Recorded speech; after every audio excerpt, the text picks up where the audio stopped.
Hello, welcome to my channel Sanju station. আমি সঞ্জিত। তো কেমন আছেন সবাই? তো ফ্রেন্ডস, 2024-এর ঈদে প্রথমবারের মতো অঙ্কুশ হাজরা ক্ল্যাশ করতে চলেছে সুপারস্টার জিতের সঙ্গে। মানে সুপারস্টার জিতের সঙ্গে ঈদের সময়ে এর আগে অঙ্কুশ হাজরা কোনো সিনেমা নিয়ে ক্ল্যাশ করেনি। এমনিতেই বর্তমানে ইন্ডাস্ট্রিতে শুধুমাত্র জিৎ একাই কমার্শিয়াল সিনেমা করে। এবার দুটো কমার্শিয়াল সিনেমা দুটো সমানভাবে টক্কর হবে। এটা কতটা ভালো নাকি খারাপ? অঙ্কুশ হাজরা কি রিলিজ ডেটটা ভুল চুজ করেছে? দুটো সিনেমার পক্ষে কি ভালো হবে? কে জিততে পারে? কোন সিনেমাটা এগিয়ে থাকতে পারে? কিভাবে এগিয়ে থাকতে পারে? এই বিষয়ে ডিসকাস করব এবং যুক্তি দিয়ে। তো দেখুন, প্রথমেই বলি অঙ্কুশ হাজরা ঈদে যে ক্ল্যাশটা করছে, তার আগে বলি অঙ্কুশ হাজরা যে সেদিন অ্যানাউন্সমেন্ট করেছে যে সিনেমাটা ঈদে রিলিজ করবে, সেখান থেকেই কিন্তু সরগম মেচে যায়। মানে সেখান থেকে একটা কথা উঠে যায়, অঙ্কুশ হাজরা জেনে শুনে কেন ঈদে ক্ল্যাশ করতে চলেছে জিদ্দার সঙ্গে। সে টিকতে পারবে না, কোনোভাবেই সে আশেপাশেও থাকতে পারবে না, তার সিনেমা ফ্লপ করে যাবে। তো প্রথম কথা আমি যেটা বলবো আপনাদেরকে, সেটা হলো অঙ্কুশের সিনেমা ঈদে আসছে, এটা কিন্তু কনফার্ম। মানে সে রিলিজ ডেট জানিয়ে দিয়েছে। কিন্তু জিদ্দার সিনেমা বুমেরাং, সেটা ঈদে আসছে কি না সেটা কিন্তু এখনও তারা কনফার্ম করেনি। মানে তাদের প্রোডাকশন থেকে এখনও অফিসিয়াল অ্যানাউন্সমেন্ট আসেনি। তাই অঙ্কুশ যেটা করেছে সেটাতে আমি কোনো ভুল দেখছি না, বা সিনিয়রকে যে সম্মান করেনি এই জিনিসটা আমি দেখছি না। এবার দ্বিতীয় কথা, ঈদ মানে জিত, আর জিত মানেই হিট। আর ঈদে জিতের সিনেমা আসবেই। মানে এখান থেকে দর্শকরা বা আমরা বুঝতে পারি ঈদের ফেস্টিভ্যালটা জিত অন্তত মিস করে না। সেটার হিসেবে জিত তার বুমেরাং সিনেমা ঈদে আনবেই। সেই তাগিদে আমরা বলতে পারি যে ঈদে ক্ল্যাশ করতে চলেছে জিত এবং অঙ্কুশ। এবার যদি ক্ল্যাশ করে তাহলে কি অঙ্কুশের মানে সময়টা খারাপ হবে? মির্জা মানে একটা বড় সিনেমা হতে চলেছে। মানে অঙ্কুশ যেভাবে এর গ্র্যান্ড তালিকা দেখাচ্ছে, তার মানে এটা একটা বিরাট সিনেমা হতে চলেছে। এবার একটা কথা বলি, অঙ্কুশ হাজরার কিন্তু জিৎ বা দেবের মতো স্টারডাম নেই যে সেই ধরনের অডিয়েন্স এমনি এমনি চলে আসবে, সেটা কিন্তু না। তার সিনেমার টিজার বা ট্রেলারের দ্বারা এমনভাবে আকৃষ্ট করতে হবে দর্শকরা যেন এই জিনিসটা দেখে হলমুখী হয়, এবং তারপর সিনেমা ভালো লাগলে একটা দর্শকের মুখে মুখে ছড়িয়ে যাবে। ওই সব দেখে যেন দর্শক হলে আসে, তারপর আস্তে আস্তে তার দর্শক হলে আসবে। জিৎ আর দেবের মধ্যে তো সেই ইনস্ট্যান্টলি যে স্টারডামটা, যে দর্শক হল ভরে যাবে, ওই ধরনের তো নেই। তাই ফেস্টিভ্যাল তার জন্য খুব মানে দরকার। ফেস্টিভ্যাল ছাড়া তার সিনেমা রিলিজ করলে সেই ধরনের বিজনেস করতে পারবে না। এবার দেখুন, যখন জিৎ দা এত বড় স্টার, নন ফেস্টিভ্যালে যখন সে মুক্তি দিয়েছে, তখন কিন্তু তার মানুষ সিনেমা সেই ধরনের ব্যবসা করেনি। তাহলে সেখান থেকে দাঁড়িয়ে অঙ্কুশের সিনেমা কিভাবে নন ফেস্টিভ্যালে রিলিজ করবে, তাই না?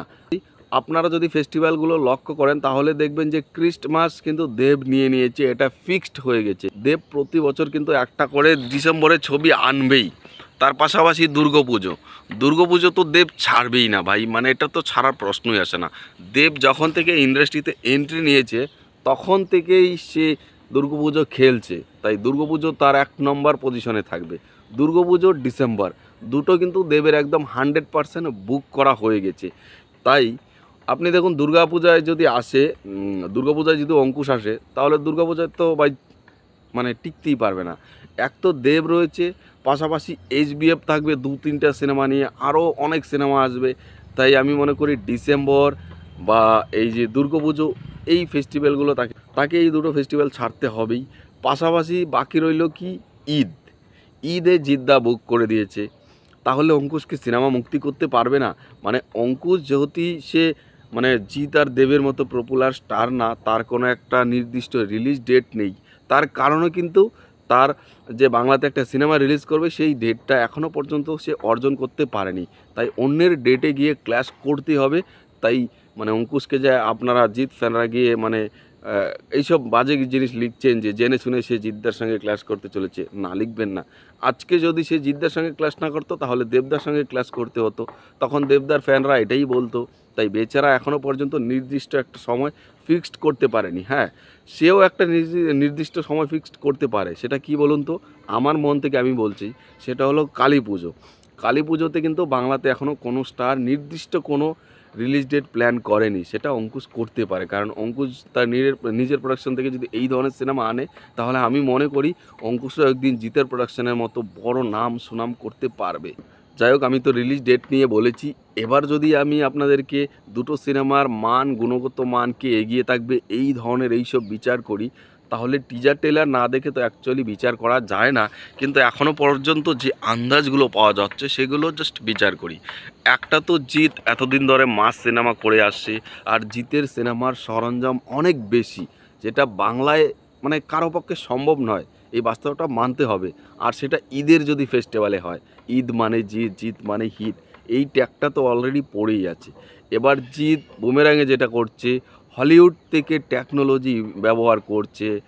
পাঠান সিনেমা মানে বলিউডের শাহরুখ খানের গানের যেই মিউজিশিয়ানগুলো ছিল, তারা বুমেরাঙে সেই মিউজিকগুলো করতে চাইছে বা করবেন বলে আমি যতদূর জানি।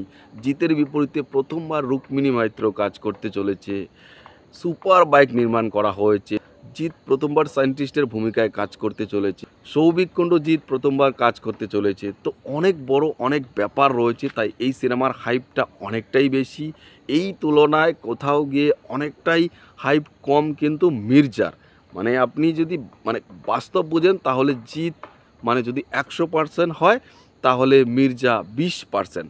এবার কথা হচ্ছে, মির্জা 20%, কিন্তু অঙ্কুশের আগের যে সিনেমাটা গিয়েছে কুরবান, সেটা কিন্তু সিনেমা হলের জন্য 2%ও হয়নি। তার মানে 20%ও যদি হয়, সেটা অনেক বেশি অঙ্কুশের জন্য, সেটাও ঈদের মতো সময়ে, সেটাও তার নিজের প্রোডাকশন থেকে প্রথম সিনেমা দিয়ে। এবার 20%ই কেন এগিয়ে সেটা আমি বলবো। সেটা হলো মির্জা একটা কমার্শিয়াল সিনেমা। বর্তমানে আমাদের ইন্ডাস্ট্রি একটা মাস সিনেমার জন্য ভুগছে, মানে শুধুমাত্র একজন স্টার করছে, তো সেটা থেকে তো আর ইন্ডাস্ট্রি এগোয় না। অনেকেই যদি এগিয়ে আসে, তারপর ইন্ডাস্ট্রি বিল্ড করে, ইন্ডাস্ট্রি বড় হয়। প্রত্যেক মাসে যদি একটা করে মাস সিনেমা মুক্তি পেত, তাহলে একটা হিট না করতো, দুটো হিট না করতো, তিনটার মাথায় গিয়ে হিট করতো। আর যখন কমার্শিয়াল মাস সিনেমা হিট করে না ভাই, তখন 10টা আতাল মার্কা সিরিয়াল মার্কা সিনেমার বাজেট তুলে নিয়ে আসে, ইন্ডাস্ট্রি চাঙ্গা করে, ইন্ডাস্ট্রি মজবুত করে। তাই অবশ্যই আমার ওয়েলকাম থাকবে অঙ্কুশকে। অঙ্কুশের মির্জা নিয়ে যদি বলি, প্রথম প্রোডাকশন খুলে সে কাজ করছে, ভুল ত্রুটি অবশ্যই হবে, সে চেষ্টা করছে, যতদূর দেখছি এখনও পর্যন্ত চেষ্টা করছে। কিন্তু মানে সেই ধরনের বড় গ্র্যান্ড করা মানে সম্ভব তো নয়, অসম্ভব ব্যাপার।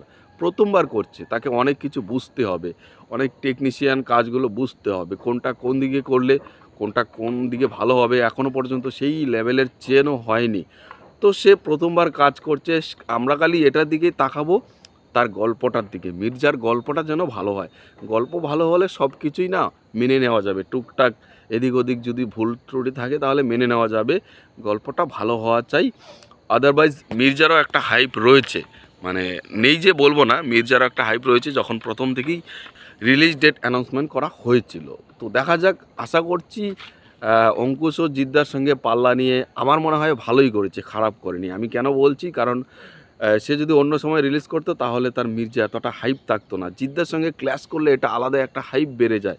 আপনারা দেখবেন জিৎ বা দেব, তারা আলাদা আলাদা রিলিজ ডেটে যখন রিলিজ করে, সেই ধরনের হাইপ থাকে না।